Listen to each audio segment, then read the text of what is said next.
साथियों नमस्कार। साथियों, आजकल आप देख रहे हैं कि गर्मी बहुत ज़्यादा हो रही है। लगभग 45, 46 या 47 डिग्री तक है वो सामान्यतः टेम्परेचर दिन के अंदर जा रहा है।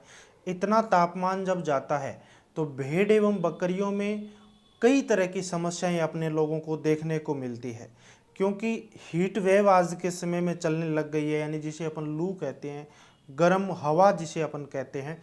और गर्म हवा की वजह से बकरी या भेड़ स्ट्रेस में आने के चांसेस उसके अंदर बहुत ज़्यादा बढ़ जाते हैं, जिसे सामान्यतः हीट स्ट्रेस कहते हैं। या अपन यूँ कहते हैं कई बार देसी भाषा में कि बकरी को या भेड़ को गर्मी लग गई। तो उसके कई लक्षण आप लोगों को देखने को मिल सकते हैं, जिसमें आपने देखा होगा कि बकरी ना तो चारा खाती है, ना बकरी दाना खाती है, उसका प्रोडक्शन डाउन हो जाता है, पशु की एक्टिविटीज़ कम हो जाती है, शांत सा बिल्कुल सुस्त सा दिखने अपने को लग जाता है, उसका प्रोडक्शन डाउन हो जाएगा, दूध उत्पादन में कमी आ जाएगी।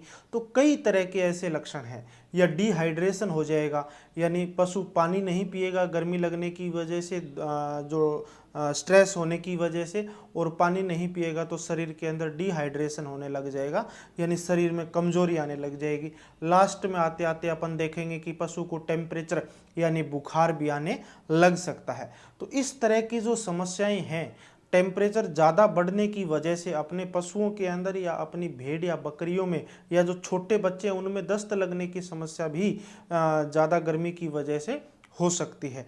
तो इसका अपन कैसे समाधान करें ताकि अपने पशुओं को अपन गर्मी से या हीट वेव से या लू से या गर्म हवाओं से अपन पशुओं को बचा सके। ये कोई ज़रूरी नहीं है कि जो किसान जंगल में बकरियां लेकर के जाते हैं या भेड़ें लेकर के जाते हैं उनमें ये समस्या ज़्यादा होगी। ये समस्या स्टॉल फीडिंग पे जो भाई काम कर रहे हैं उनके अंदर भी हो सकती है, या जो घरों में 2, 4, 5 जो भेड़ या बकरी या बच्चे रख रहे हैं उनके अंदर भी ये समस्या हो सकती है। और ये तो ऐसी समस्या है जो कुर्बानी के लिए बकरे हैं उनमें भी हो सकती है, और ब्रीडिंग के लिए बकरे या बकरियां हैं उनके अंदर भी हो सकती है। तो ये जो सीजनल समस्या है इस पे आज की अपन इस चर्चा के अंदर बात कर रहे हैं। तो बेसिकली आप लोगों को पता है कि पशु का एक एम्बिएंट टेम्परेचर होता है, यानी जिस तापमान पे पशु सबसे अच्छी ग्रोथ करता है वो होता है लगभग 20 से लेकर के और 25 डिग्री के आसपास। पर फिर भी 30 डिग्री सेल्सियस तक जब टेम्परेचर होता है तो उस कंडीशन के अंदर पशु आराम से चर पी लेता है, खा लेता है, आराम से रहता है, कोई दिक्कत नहीं है। पर जैसे जैसे टेम्परेचर बढ़ता जाता है तो पशु के शरीर की जो एक्टिविटी है उसमें चेंजेस आने लग जाते हैं। और मोस्टली जब अपन देखते हैं 40 डिग्री से ऊपर का जब टेम्परेचर जाता है तो फिर पशु के अंदर ये सब जो समस्याएं हैं, हीट स्ट्रेस वाली जो समस्याएं या जो स्ट्रोक वाली जो समस्याएं हैं वो पशु के आने लग जाती है।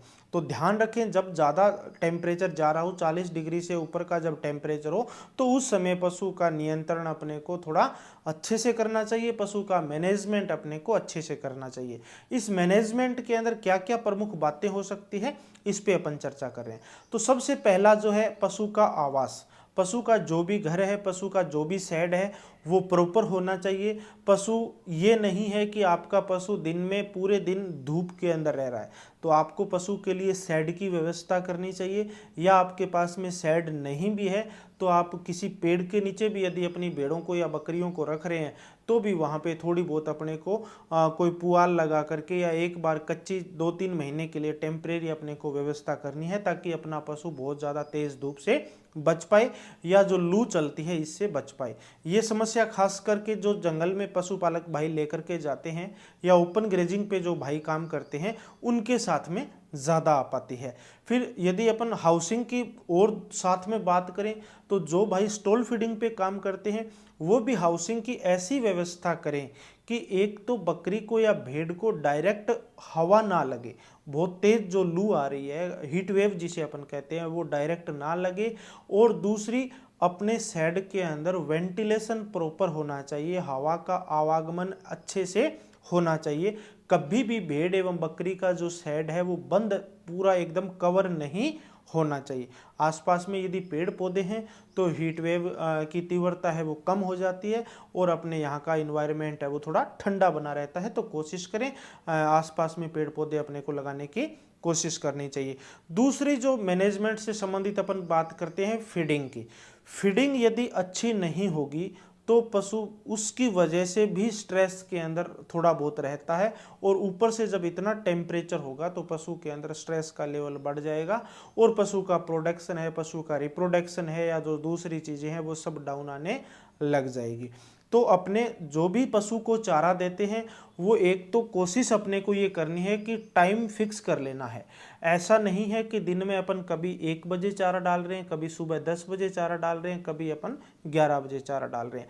कोशिश अपने को करनी चाहिए जब टेम्परेचर या लगभग यूं कहें कि 36 से या 37 से ऊपर जा रहा है तो उस समय अपने को पशु को चारा नहीं खिलाना है। या सीधी भाषा में, अपनी भाषा में मैं बात करूं तो अपने को लगभग सुबह 10 बजे से पहले पहले भेड़ या बकरी या अपना जो भी पशुधन है उसको चराई का काम कंप्लीट कर देना चाहिए। तो आप सुबह 6 बजे से 7 बजे से लेकर के और 10 बजे के बीच में जो पशु को खिलाना है वो खिला दीजिए।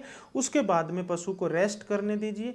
उसके आगे 24 आवर पानी पशु के आगे रखना ज़रूरी है। यदि गर्मी में अपन लोगों को भी बार बार प्यास लगती है, पशु को भी बार बार प्यास लगती है, यदि अपन केवल सुबह या शाम या केवल एक टाइम पानी पिलाएंगे तो उसकी वजह से पशु के शरीर में डिहाइड्रेशन होने के चांसेस बढ़ जाएंगे।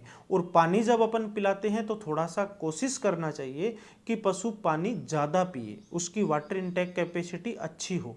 तो वाटर इनटेक कैपेसिटी को बढ़ाने के लिए लगभग आप साथियों को पता है कि अपन पानी के अंदर गुड़ मिला सकते हैं, पानी के अंदर नमक मिला सकते हैं, या पानी के अंदर मिनरल मिक्सर खनिज लवण भी अपन मिला सकते हैं, या कुछ भाई जैसे बाजरे का आटा, चने का आटा, मेथी का आटा, इस तरह से मिला करके भी पानी में पशुओं को पिलाते हैं, जिससे उनकी वाटर इनटेक कैपेसिटी भी बढ़ जाती है और लिक्विड फॉर्म में कुछ न्यूट्रिएंट्स पशु के बॉडी के अंदर जाते हैं जो शरीर के अंदर जा करके अच्छा काम करते हैं। पानी के अलावा दूसरी यदि मैं बात करूं चारे और दाने की व्यवस्था के अंदर, तो उसके अंदर अपने को हरा चारा गर्मी के समय पशु को अच्छा खिलाना चाहिए। बहुत से ऐसे पशुपालक हैं जो अपनी बकरियों को या भेड़ों को हरा चारा नहीं खिला पाते। हरे चारे के अंदर भी क्या पानी की मात्रा 80 से 85% पानी होता है। तो बाई चांस आपकी बकरियों को आप पानी कम पिला रहे हैं तो भी उस पानी की मात्रा है वो पूरी आपकी हरे चारे से हो जाती है। और हरे चारे में अनेक तरह के पोषक तत्व होते हैं जो पशु के शरीर में जा कर के उसके शरीर की एनर्जी को इम्प्रूव करते हैं और पशु है वो स्ट्रेस से बच पाता है। तो हरा चारा अपने को कोशिश करनी चाहिए जहाँ तक अवेलेबल हो पशु को खिलाएं। सर्दी का समय होता है तो थोड़ा सा हरे चारे से ठंड लगने के चांसेस बढ़ जाते हैं, जबकि अभी तो गर्मी का बिल्कुल पीक का गर्मी का पीरियड है और अभी आगे 2 से 3 महीने तक गर्मी है वो और ज़्यादा बढ़ने वाली है। तो इसीलिए ये वीडियो अपना बहुत महत्वपूर्ण हो जाता है। हरे चारे के बाद में यदि अपन दाने की व्यवस्था की बात करें तो पशु को जब भी पशुपालक दाना दे या भेड़ या बकरी को जब भी आप दाना दें तो दाने को मिक्स फॉर्म में बना करके देना चाहिए।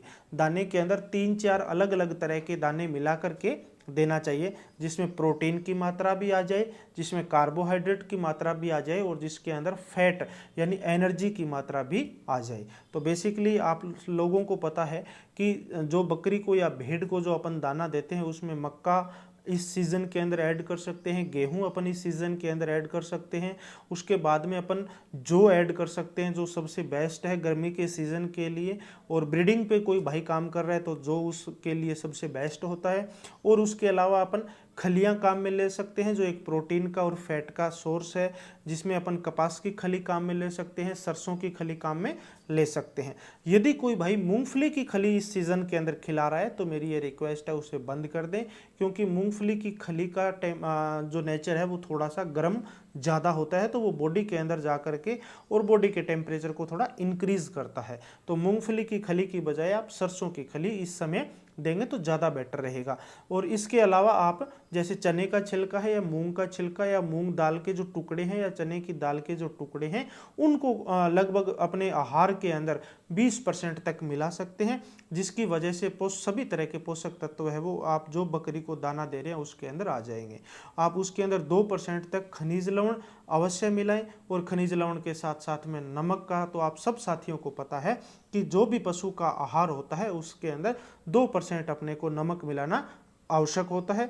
नमक एक तो शरीर के अंदर जो आयन की जो कमी होती है उसको पूरा करता है और साथ ही साथ में पशु की डाइजेस्टिबिलिटी को, उसकी पाचन शक्ति को इम्प्रूव करने का काम करता है। इसकी भोजन की व्यवस्था के बाद यदि और अपन बात करें तो अपने को ट्रांसपोर्टेशन से बचना चाहिए। गर्मी के अंदर पशु को एक जगह से दूसरी जगह पे ले जाने से अपने को बचना चाहिए, या बाई चांस आप ट्रांसपोर्टेशन का काम करते भी हैं या आपने कहीं से बकरियां खरीदी है और आपको दूसरी जगह लेकर के जानी है, तो कोशिश करिए आप नाइट के अंदर बकरियों को इधर उधर दूसरी जगह शिफ्ट करेंगे तो ज़्यादा बेटर रहेगा। क्योंकि दिन में जब 10 बजे के बाद का जो टेम्परेचर है 10 से लेकर के और शाम को 5 बजे तक का जो टेम्परेचर है उसके अंदर टेम्परेचर है वो आज के समय में 40 डिग्री से अबो है। जब आप पशु को दूसरी जगह लेकर के जाते हैं तो उस समय पशु ऑटोमेटिक थोड़ा स्ट्रेस के अंदर आ जाता है, और ऊपर से ये जो टेम्परेचर की वजह से स्ट्रेस होगा तो स्ट्रेस का लेवल डबल चला जाएगा, पशु है वो स्ट्रोक के अंदर आ जाएगा, यानी शोक के अंदर आ जाएगा, अचानक से उसकी डेथ तक होने के भी चांसेस उस समय हो सकते हैं। तो इसीलिए मैं रिकमेंड करता हूं कि जहां तक कोशिश करें कि ट्रांसपोर्टेशन को बंद कर दें, एक बार पशुओं को लाना ले जाना, ताकि अपने किसी भी तरह की नुकसान ना हो।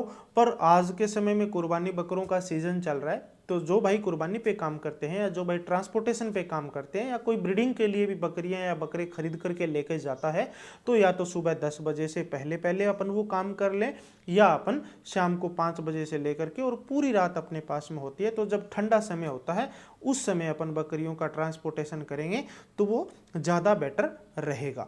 तो इसीलिए अपने को ट्रांसपोर्टेशन वाली चीज़ पे ध्यान देना बहुत ज़्यादा ज़रूरी है।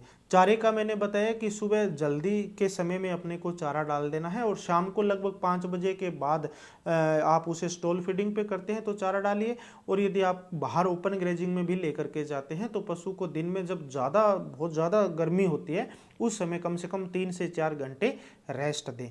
जुगाली करने के लिए पशु को प्रॉपर समय मिलना भी आवश्यक है। 2 बार जब आप चारा खिलाते हो तो उसके बीच के अंदर 8 घंटे यानी 7 से 8 घंटे का समय पशु को जुगाली करने के लिए देना चाहिए, ताकि उसने जो पशु ने पेट के अंदर खाया है वो अच्छे से डाइजेस्ट हो सके, उसका पाचन अच्छे से हो सके। यदि उसके पेट में पाचन नहीं होगा, और क्योंकि जब पशु स्ट्रेस में होगा, जब इतनी ज़्यादा गर्मी पड़ रही होगी, तो उसकी वजह से भी पशु जुगाली कम करता है, और जब पशु जुगाली कम करेगा तो उसके पेट में जो भोजन खाया है उसका पाचन है वो अच्छे से नहीं हो पाएगा, जिसकी वजह से भी ये समस्या है वो आगे से आगे और बढ़ सकती है। और अपन स्ट्रेस लेवल को, पशु ज़्यादा गर्मी में है उसके स्ट्रेस के लेवल को कम करने की बात करें तो उस कंडीशन के अंदर बेसिकली अपन ने ये सब चीज़ों की बात की है। कुछ एक ऐसी मेडिकल फॉर्मूले है या दवाइयाँ भी इस तरह की आती हैं कि जैसे कूल मैक्स पाउडर है, या और भी इस तरह के पाउडर आते हैं या अन्य दवाइयाँ आती हैं जो पशु की बॉडी का टेम्परेचर है उसको नॉर्मल करने का या उसे न्यूट्रल करने का काम है वो करती है। तो आप लोग इस तरह से कुछ वेटनरी डॉक्टर की तरफ से सहायता इसके लिए ले सकते हैं। मैं आप सब किसान भाइयों से, आप सभी पशुपालकों से या आप सभी भेड़ बकरी पालकों से यही निवेदन करूंगा कि अपने पशुओं को हीट स्ट्रोक से बचाने का या हीट शॉक से बचाने का या हीट वेव से या आंधी तूफान लू से बचाने के लिए अपने को ये सब मेजरमेंट करने ज़रूरी है। मैनेजमेंट सारी तरह का जब होगा तभी अपन पशु को इन सब चीज़ों से बचा पाएंगे। यदि आप केवल फीडिंग पे ध्यान देते हैं, आपकी हाउसिंग के अंदर प्रॉपर व्यवस्था नहीं है तो भी पशु में समस्या आ सकती है, और आपकी हाउसिंग बहुत अच्छी है पर आपके पास में खिलाने को ज़्यादा अच्छा नहीं है तो भी उसकी वजह से भी पशु के शरीर में इशू है वो आ सकता है। तो डिहाइड्रेशन को रोकने के लिए पशु को प्रॉपर पानी पिलाना चाहिए, और गर्मी में जब ज़्यादा टेम्परेचर होता है तो उसकी वजह से पशु को हीट स्ट्रोक लग जाता है, तो उसकी वजह से भी पशु पानी कम पीता है। तो इसीलिए मैंने आपको बताया कि पानी को इनटेक को बढ़ाने के लिए जो 2-3 तरीके हैं वो अपन को काम में लेने चाहिए। 24 आवर पशु के सामने पानी रखना चाहिए, और फिर भी यदि बाई चांस किसी भी तरह की कोई समस्या आ जाती है तो अपने नज़दीकी वेटनरी हॉस्पिटल से संपर्क करें, नज़दीकी डॉक्टर से संपर्क करें और पशु का तुरंत इलाज करवाएं। क्योंकि यदि ये अपने को एक बार ऐसे लगता है कि कोई दिक्कत नहीं है, आज नहीं खा रही तो कल खा लेगी, कल नहीं खाएगी तो शाम को खा लेगी, पर यह समस्या बड़ी हो सकती है। क्योंकि जो तापमान की वजह से हीट का जो शॉक आता है वो बहुत ही हानिकारक होता है। कई बार तो ऐसा देखा गया कि पशु अचानक से भी इस कंडीशन के अंदर ऑटोमेटिक भी पशु की डेथ हो सकती है, या फिर धीरे धीरे वो कमज़ोर होकर के भी ऐसा हो सकता है। और ख़ास करके जो प्रेग्नेंट बकरियां आपके पास में यदि है, तो उस कंडीशन के अंदर तो, क्योंकि प्रेगनेंसी के टाइम बॉडी का टेम्परेचर नॉर्मल टेम्परेचर से वैसे ही थोड़ा हाई रहता है, तो प्रेगनेंसी के समय तो अपने को पशु की बिल्कुल अच्छे से ध्यान है वो रखनी चाहिए। बाई चांस छोटे बच्चे हैं, उनमें यदि दस्त की और इस तरह की समस्या आ जाती है, तो उसके लिए भी अपने को थोड़ा ध्यान रखना चाहिए। पशु को, छोटे बच्चे को टाइमली दूध पिलाना चाहिए। गर्मी का समय है, अभी छोटा बच्चा है, उसको दिन में कम से कम 4 बार, यदि आपका बच्चा 15 दिन से छोटा है तो उसे दिन में कम से कम 4 बार उसकी माँ का, उसकी मदर का दूध आप पिलाएं। और थोड़ा सा बड़ा है तो उसे आप 2 या 3 बार भी पिलाएंगे। जब वो थोड़ा बहुत चारा खाने लग जाएगा तो उसके बाद 2 बार भी दूध पिलाएंगे तो भी चलेगा। छोटा बच्चा और बड़ी गाभिन जो बकरी है, उसके लिए हरे चारे की व्यवस्था करना तो सबसे ज़्यादा इम्पोर्टेंट है। यदि ये बेसिक जो ये प्रैक्टिस है, इनको यदि आप फॉलो करते हैं, तो आप अपनी बकरियों को या अपने पशुधन को या अपनी भेड़ों को इस तरह की समस्या से बचा सकते हैं। आप सभी साथियों का बहुत बहुत धन्यवाद। साथियों, आपके इस प्यार, आपके इस सहयोग की वजह से हमारा जो खिचड़ एग्रो फार्म चैनल है, इसको आज सिल्वर प्ले बटन से यूट्यूब ने नवाजा है। इसके लिए आपका, पूरी यूट्यूब टीम का और सभी साथियों का बहुत बहुत धन्यवाद। आपका प्यार प्रेम इसी तरह से बना रहे। यदि आप में से कोई भाई हमारे व्हाट्सएप ग्रुप से जुड़ना चाहता है, तो हमने वीडियो के डिस्क्रिप्शन के अंदर व्हाट्सएप ग्रुप का हमारे का लिंक दिया है, उसमें आप जुड़ सकते हैं। आपकी कोई भी समस्या होती है, कोई भी आपके इश्यू आता है, तो हमें व्हाट्सएप के माध्यम से भी आप अपनी समस्या भेज सकते हैं। उसका समाधान हम व्हाट्सएप पे भी करेंगे, या आप इस कमेंट बॉक्स में जाकर के भी आप अपनी क्वेरी को, या अपने जो भी आपकी समस्या है, या जिस भी रिलेटेड इश्यू पे आप जानकारी चाहते हैं, उससे संबंधित आप कमेंट बॉक्स के अंदर जाकर के नोट कर सकते हैं, लिख सकते हैं। आपकी जो भी क्वेरी हमारे पास में आएगी, उसके समाधान करने के लिए हम नेक्स्ट इसी तरह से वीडियो लेकर के आते रहेंगे। आप सभी किसान भाइयों का, आप सभी पशुपालक भाइयों का, या आप सभी दर्शकों का बहुत बहुत धन्यवाद।